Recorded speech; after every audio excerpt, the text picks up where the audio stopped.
তো এই যে তুমি কি, নিজেকে আগে চিনতে শিখতে হবে, যেখান থেকে তুমি নিজেকে সাপোর্ট করতে পারবা, তোমার জন্য তুমি যথেষ্ট, এটা মাথায় রাখবা। যখন তোমার পেছনে যখন কেউ থাকবে না তোমাকে সাপোর্ট দেওয়ার জন্য, তখন মাথায় রাখবা যে তোমার সাথে কিন্তু একজন তোমার ছায়া, প্রতিবিম্ব দাঁড়ায় আছে।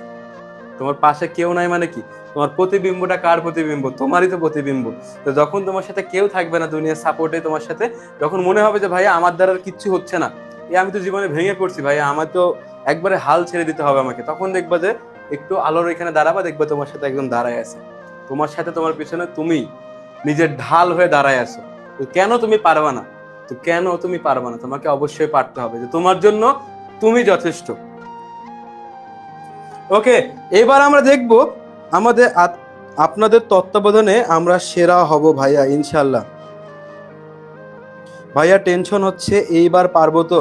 ইনশাল্লাহ পারবো, আমি তো বললাম তোমার জন্য তুমি নিজেই যথেষ্ট। তুমি যখন দেখতেছো তোমার সামনে কেউ দাঁড়ায় নাই, তুমি জীবনে একা হয়ে পড়ছো, তখন দেখবা যে তোমার সামনে তোমার প্রতিবিম্ব দাঁড়ায় আছে তোমার পিছনে।